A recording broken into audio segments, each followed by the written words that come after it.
It's honestly painful how predictable this has become. You see it coming before it even happens, yet somehow it still manages to shock people every single time. That same restless need to be seen. That same hunger for the spotlight. And it never switches off. Take that Kevin Costner event. Everything was flowing normally until suddenly there she was, stepping forward like it was her moment. Reaching, grabbing, trying to take the microphone straight out of Kevin Costner's hands. And the look on his face said it all. He held onto that mic like his life depended on it. No hesitation, no politeness, just a firm refusal. And for a split second, you could see it register on her face. That flicker of this didn't go as planned. She instantly switched into damage control mode, pretending nothing happened, smoothing her expression, forcing that smile. But the cameras?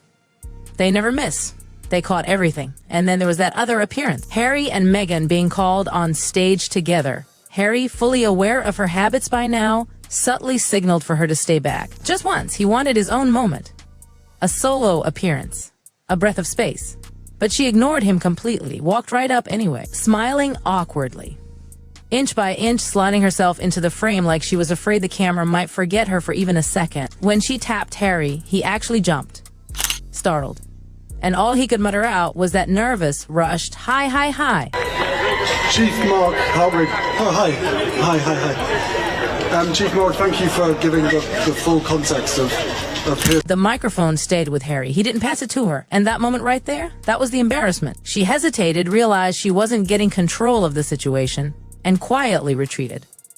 Yes, she still got her picture, but she walked away having embarrassed herself yet again. Some moments are awkward. Others are physically painful to watch. And then there's the Lion King premiere. That one lives in a category of its own, surrounded by Hollywood royalty, cameras flashing, executives everywhere, and Harry leaning in to pitch his wife for a job, right there, to the Disney CEO. Not in private, not discreetly, in public, on camera. Meghan standing beside him while he awkwardly explained that she does voice work.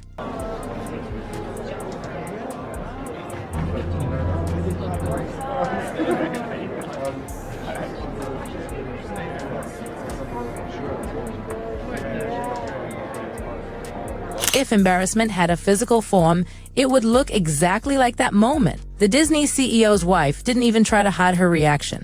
The shock was written all over her face. It was clear she couldn't believe what she was hearing or when she was hearing it. That was not the time. That was not the place. And yet, Harry chose that exact moment to beg for opportunities. Somewhere along the way, Meghan convinced herself that stepping away from royalty would unlock an effortless life, fame without pressure, money without grind, influence without accountability. But reality doesn't bend for anyone. That illusion shattered fast. The Netflix deal? Shaky at best. The Spotify podcast, gone after one season. Projects collapsing one by one. And now, she's selling candles. The fall from expectations couldn't be louder. Then came the game. A room full of real stars. LeBron James, Savannah, Brad Pitt, power, presence. And then Harry and Meghan appear on the Jumbotron. Normally, that moment brings cheers, applause, recognition. But this time, booing, loud, unmistakable. Harry's face said everything. The disappointment, the disbelief, the realization that the crowd wasn't on their side.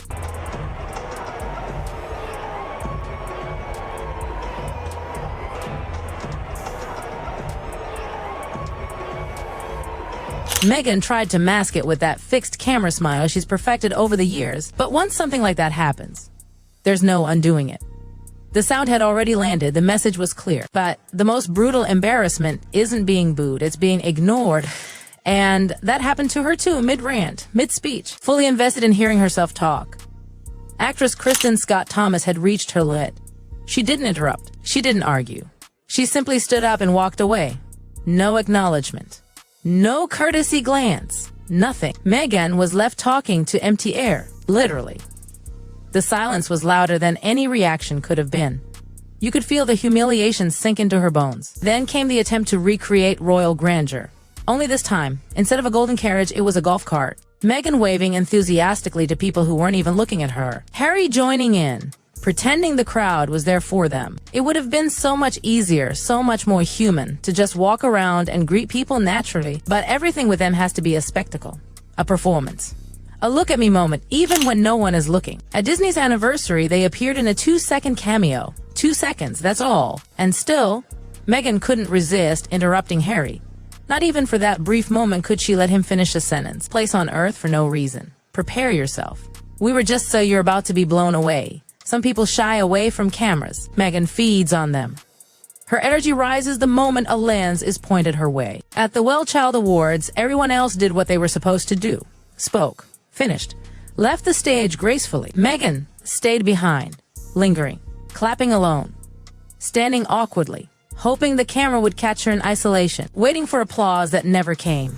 The audience didn't respond. They've seen this act too many times. They simply don't care anymore. And then there's Harry's memoir. Even frostbite wasn't off limits. Private details spilled without sham, published while the Queen was still alive. Late-night comedians had a field day. Even within royal circles, people joked they needed holy water just to get through it. Paris Fashion Week was no better. Meghan arrived with what she thought was supermodel energy. The internet immediately labeled it the Zoolander walk, the stiff chin, the exaggerated posing, the awkward strut. People joked she looked lost, searching for her seat. The comparisons flooded in, and most agreed Zoolander won. Harry's appearance at the coronation was just as uncomfortable. He flew in, sat in the third row, a massive feather blocking his face, and then he left, gone before the dust settled. Back to California in time for a birthday cupcake. His presence felt like a background extra, bittersweet, lonely, and isolating. While his family laughed and departed together, Harry climbed into the back of a BMW alone. Meghan often claims emotional intelligence, talks about it endlessly. Yet former staff reportedly needed therapy. Her words never matched her actions. She spoke about truth and authenticity while leaving emotional wreckage behind her. And the moment that you were able to be liberated from all of these other opinions of what you know to be true, then I think it's very easy to just live with truth and live with authenticity. And that is how I choose to move through the world. Yet behind closed doors, the reputation tells a different story. Difficult, demanding, constantly complaining, playing victim while making everyone around them miserable. Harry's speeches don't help either. They ramble, lack direction.